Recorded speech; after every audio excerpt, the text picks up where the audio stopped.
Here I am working with one of my absolute favorite tools, this walking stick made for me by Jeremy Duncan. This stick is a beauty. It's light enough to be responsive and strong enough to take the abuse I'm giving it. If you want a real pear wood walking stick with shaped like a traditional shillelagh, this is the stick for you. Jeremy Duncan makes excellent products. But let's talk about the gist of this video. What I'm doing here is working to be adaptable with the walking stick. I'm not sticking to one range. I'm not sticking to just the stick as well. So if you notice, when I drop the stick in a couple of these clips, that is the ideal of having my stick grabbed or dropped in a fight. If I am fighting someone and they take my stick, I have to immediately be able to go on the attack. If I don't train to go on the attack right away, then I won't do it outside of my training. So I want to prepare for whatever kind of situation I may come across. Probably no situation where this would be appropriate, but in the end, I'm teaching other people as well, and I want them to be prepared for the worst. So this is why I try to train to be adaptable.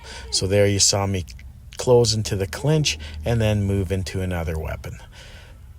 I even ended with a bargaining position, because not all things are going to happen exactly the way we train them, and we have to be adaptable in our mindset and our training. Now, if you watch, you'll see that sometimes I go from largo range or long range into short range and into the clinch. This is one of the main realities of violence. People don't just stay at range, and especially if you've got a weapon, people are going to want to close distance and make that weapon less efficient, yes, less usable. And that is one of the most important reasons to train the clinch, because the clinch happens even with weapons. Do not think that just because you're good at swinging at largo, you'll keep it at largo. You might. There, I dropped my weapon. So now I'm just into straight empty hand attacks. This is what I consider training for the worst case possibility. And here I'm training with my left a bit. Dos manos in close range. And right to left in that flow. Do not become stuck in your training. Most of the movements I'm doing in long range are de campo type movements. This is not shillelagh fighting. This is not bata training from Ireland. This is Filipino martial arts combined with a combative attitude. If you stop the attack quickly, if you manage to get a solid hit and the person drops, you also have to be able to stop, to not continue your attack. You have to be able to look at what's going on in an instant and adjust what you're doing. So when you train, you have to keep that in mind. I love training the clinch in every aspect of my training. It doesn't matter whether I'm doing knife, whether I'm doing stick, whether I'm doing walking stick, or whether I'm doing empty hands. The clinch is one of the most important environments to train.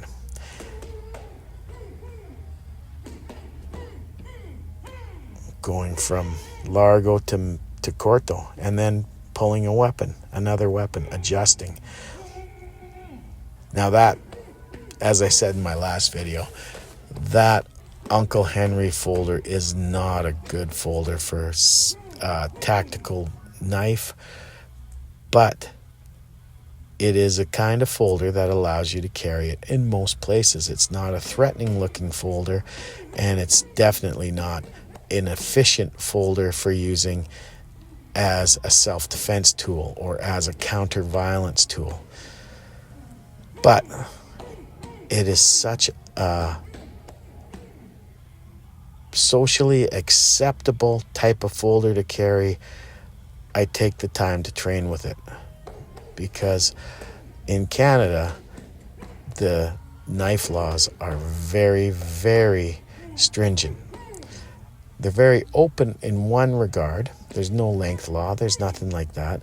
But what there is a law on our books that if you carry anything on your person that is for the purpose of defending yourself, then you are breaking the law, because apparently our government wants to keep us helpless.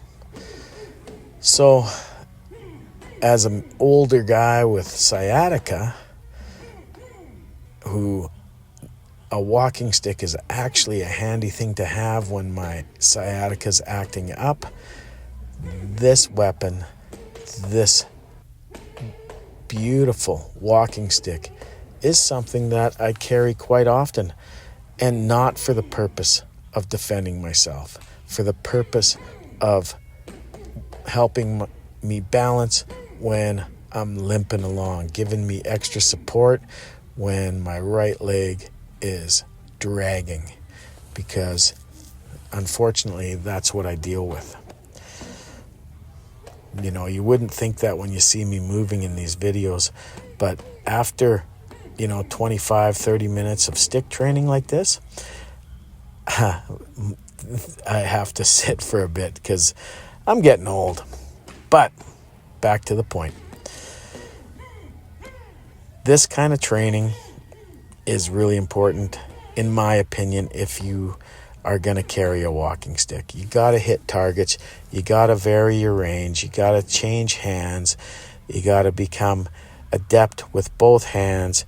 You got to become adept at close range. You got to be adaptable. You got to be prepared for losing your stick and having to adapt to that.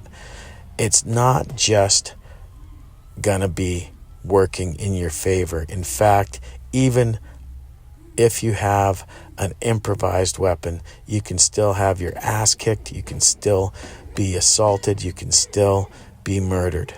So do your best to have good defensive skills, counter-violent skills, I should say, and hope that your avoidance, your awareness, your de-escalation do the job, and you never have to get physical with someone. But if you do have to get physical, keep it simple, keep it aggressive, and keep it harmful until you don't need to be harmful, until you have the opportunity to get to safety. Thank you.